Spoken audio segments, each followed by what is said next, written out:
जय श्री राधे कृष्ण। आप सभी का आपके अपने YouTube channel B K Mishra present में बहुत बहुत स्वागत है। आइए सुनते हैं कार्तिक मास महात्म्य कथा में 25वें अध्याय की कथा। अब तक आपने पिछले अध्यायों का कथा श्रवण नहीं किया हो तो चैनल पे कार्तिक मास कथा के नाम से प्लेलिस्ट बनाया गया है। आप वहां से पिछले अध्यायों का कथा श्रवण कर सकते हैं। तो बोलिए प्रेम से भगवान विष्णु की जय, माता लक्ष्मी की जय, सर्वदेवी देवता की जय। भगवान श्री कृष्ण बोले कि हे प्रिय, इस प्रकार उसका वचन सुनकर विस्मित मन से पृथुराज नारद जी की विधि पूर्वक पूजा करके उसको विदा कर दिए। ये तीनों व्रत मुझे बहुत ही प्रिय है।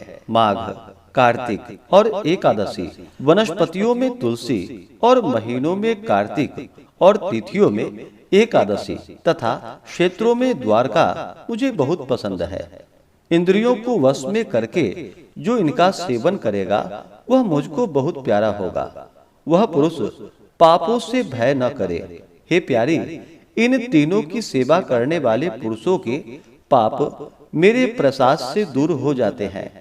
सत्यभामा बोली कि हे नाथ, जो आपने मुझसे यह बात कही कि पराये दिए पुण्य से कलहा मुक्ति को प्राप्त हुई, यह बड़े विस्मय की बात है। इस कार्तिक मास का ऐसा प्रभाव है और यह आपको ऐसा प्यारा है कि जिससे स्वामी के द्रोह आदि पाप भी स्नान पुण्य से दूर हो गए।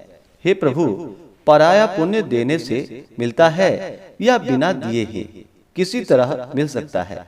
आप उसे कहिए। भगवान श्री कृष्ण बोले, बिना दिए हुए पुण्य तथा पाप मनुष्यों को जैसा मिलता है उसे यथावत सुनो। सतयुग आदि अर्थात कृत, त्रेता और द्वापर में देश, गांव और कुल पुण्य पाप के अंश भागी होते हैं और कलयुग में केवल करने वाला ही पुण्य तथा पाप का भागी होता है। संसर्ग न करने पर वह व्यवस्था कही गई है। संसर्ग से जैसे पुण्य पाप दूसरे को मिलते हैं उसे सुनो। एक स्थान में बैठने, भोग करने, विवाह आदि संबंध और एक पात्र में भोजन करने से मनुष्य पुण्य तथा पाप का आधा फल पाता है। पढ़ाने, यज्ञ कराने और एक पंक्ति में भोजन करने से मनुष्य चतुर्थांश फल को परोक्ष में प्राप्त करता है। देखने, सुनने और मन के द्वारा ध्यान से मनुष्य को पुण्य और पाप का 100वां भाग प्राप्त होता है। दूसरे की निंदा, चुगली और धिक्कार देने से उसके किए हुए पापों को लेकर प्राणी अपना पुण्य देता है।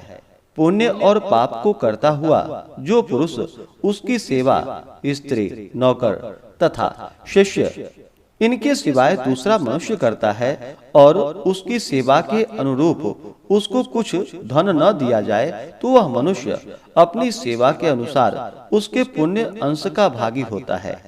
एक पंक्ति में भोजन करने वाले मनुष्य में जो परोसने का उल्लंघन करता है, वह उल्लंघन किया हुआ मनुष्य उसके पुण्य के 6ठे भाग को प्राप्त होता है। स्नान तथा संध्या आदि करते समय कोई यदि छूले अथवा बातचीत करे तो वह करने वाला मनुष्य अपने शुभ कर्मों का भाग उसे दे देता है। जो पुरुष धर्म के निमित्त दूसरे मनुष्य से धन की याचना करता है तो दाता उसे धन देकर कर्म फल को प्राप्त होता है।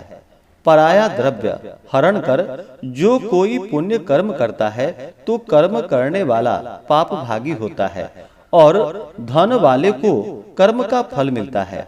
जो मनुष्य दूसरे का ऋण चुकाए बिना मर जाता है तो धनी अपने धन के अनुरूप उसका पुण्य ले लेता है। बुद्धि देने वाला अर्थात सिखाने वाला और सलाह देने वाला, उस कर्म की सामग्री देने वाला और प्रेरणा करने वाला मनुष्य पुण्य पाप के 6ठे भाग को प्राप्त होता है। प्रजा के पुण्य पाप के 6ठा भाग राजा पाता है। वैसे ही शिष्य से गुरु, स्त्री से पति और पुत्र से पिता 6ठा भाग पाता है। अपने पति के पुण्य का आधा भाग स्त्री पाती है। यदि उसकी आज्ञा में रहने वाली और प्रसन्न करने वाली हो तो, अन्यथा नहीं। जो पुण्यात्मा पुरुष पराये हाथ से दान कराता है तो नौकर और पुत्र को छोड़कर करने वाला छठा भाग पाता है। जीविका देने वाला खाने वाले के पुण्य का छठा भाग पाता है और अपनी या और की सेवा न करावे तो अन्यथा नहीं। इसी तरह बिना दिए भी पराये इकट्ठे किए हुए पुण्य पाप मिलते हैं, किंतु कलयुग में यह नियम नहीं है, क्योंकि कर्ता ही पुण्य पाप को भोगता है। इस विषय में एक प्राचीन और बहुत उग्र इतिहास पवित्र मति को देने वाला है, उसे सुनो। तो बोलिए प्रेम से भगवान विष्णु की जय, माता लक्ष्मी की जय, सर्व देवी देवता की जय। इस प्रकार से कार्तिक मास महात्म्य कथा में 25वें अध्याय की कथा पूर्ण हुई। इसके आगे की कथा जो कि आप अगले अध्याय में श्रवण करेंगे। अब आइए सुनते हैं तुलसी महात्म्य की कथा। तो बोलिए प्रेम से माता तुलसी की जय। कथा के अनुसार विष्णु कांची नगरी में कनक नाम का एक संतानहीन धनाढ़ क्षत्रिय रहता था। अनेक व्रतों को करने के बाद उसके यहाँ एक सुंदर कन्या ने जन्म लिया। कनक ने उसका नाम किशोरी रखा। एक दिन एक ज्योतिषी ने उसकी कुंडली देखकर कनक से कहा कि इसका पानी ग्रहण करने वाला मंडप में ही वज्रपात से मर जाएगा। यह सुनकर कनक बहुत दुखी हुए और उन्होंने कन्या का विवाह ही न करने का निश्चय किया। एक दिन कनक के यहाँ शंकर नाम का एक ब्राह्मण आया। अतिथि प्रिय कनक ने शंकर का खूब सत्कार किया। सहसा शंकर की दृष्टि किशोरी पर पड़ी। उसे उस युवती कन्या को अविवाहित देखकर बड़ा आश्चर्य हुआ। उसने उसकी सखी चंदना से जब इस विषय में पूछा तो उसे सारी बात ज्ञात हुई। कनक के आतिथ्य और किशोरी के शील स्वभाव से प्रसन्न होकर शंकर ने कनक से कहा कि मैं तुम्हारी पुत्री को भगवान विष्णु का द्वादशाक्षर मंत्र ओम नमो भगवते वासुदेवाय बताए देता हूँ। वह 3 वर्ष इसका जप करे तथा प्रातः काल उठकर तुलसी उपवन का सिंचन करे और प्रतिवर्ष कार्तिक माह में तुलसी का भगवान विष्णु से विवाह करे। इस व्रत के प्रभाव से वह विधवा नहीं होगी। किशोरी ब्राह्मण के बताए अनुसार द्वादशाक्षर मंत्र का जप और तुलसी वन का सिंचन करने लगी। प्रतिवर्ष तुलसी विवाह भी करती थी। इस प्रकार उससे 3 वर्ष बीत गए।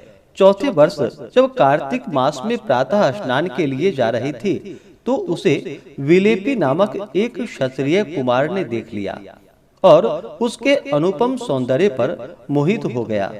वह उसे प्राप्त करने का प्रयास करने लगा, पर किसी भी प्रकार से उसे सफलता न मिली। एक दिन उसे पता चला कि वहाँ एक मालिन नित्य किशोरी को फूल देने के लिए जाती है। यह जानकर वह उस मालिन से मिला और धन देकर उसे अपने षड्यंत्र में शामिल कर लिया। अब वह नित्य प्रति मालिन की लड़की बनकर स्त्री वेश में किशोरी को फूल देने जाने लगा। उस समय विष्णु कांची में जयसेन नाम का राजा राज्य किया करता था। उसके पुत्र का नाम मुकुंद था। एक दिन मुकुंद ने किशोरी के रूप और सौंदर्य की प्रशंसा सुनी तो उसने निश्चय कर लिया कि मैं किशोरी से ही विवाह करूंगा। उसने इस आशय का संदेश किशोरी के पिता कनक को भी भेज दिया। राजा के मंत्री ने आकर कनक से विवाह की सहमति प्राप्त कर कार्तिक शुक्ल द्वादशी का दिन निश्चय कर लिया। निश्चित समय पर किशोरी को लग्न मंडप में बैठाया गया। उस समय भी किशोरी भगवान विष्णु और तुलसी माता का ही ध्यान कर रही थी। आधी रात के समय विवाह के लिए मुकुंद मंडप में आया तो वहां से अन्य पुरुषों को हटा दिया गया। सिर्फ विलेपी ही स्त्री वेश में होने के कारण वहां बैठा रहा। अचानक आकाश में घनघोर गर्जना होने लगी। बहुत तेज आंधी चलने लगी। सारे दीपक बुझ गए। बिजली चमकने लगी। उसी समय विलेपी ने अवसर देखकर जैसे ही किशोरी के हाथ को स्पर्श किया वैसे ही आकाश से वज्रपात हुआ और विलेपी काल कवलित हो गया, यानी कि मर गया। उसके मरते ही सब कुछ शांत हो गया। पुनः सब व्यवस्था हुई। मुकुंद और किशोरी को सकुशल देख सब लोग प्रसन्न हो गए। प्रसन्नता पूर्वक कनक ने किशोरी का मुकुंद के हाथ में हाथ दे दिया और इस प्रकार तुलसी व्रत के प्रभाव से वैधव्य योग की समाप्ति हो गई और किशोरी राजरानी बन गई। तो बोलिए प्रेम से माता तुलसी की जय, भगवान विष्णु की जय, माता लक्ष्मी की जय, सर्व देवी देवता की जय। तो आशा करता हूँ कि यह जानकारी आपको अच्छा लगा हो। इसी प्रकार से ज्ञानवर्धक जानकारियाँ प्राप्त करते रहने के लिए, व्रत पूजा के बारे में जानने के लिए, कथा को सुनने के लिए चैनल पे अगर आप पहली बार आए हैं तो चैनल को लाल बटन दबा करके सब्सक्राइब करें, साथ में बेल आइकन घंटी को दबाएं ताकि आने वाली वीडियो का नोटिफिकेशन आपको समय से मिलता रहे। वीडियो को लाइक करें, शेयर करें। सुखी रहें और स्वस्थ रहें। जय श्री राधे कृष्ण। धन्यवाद।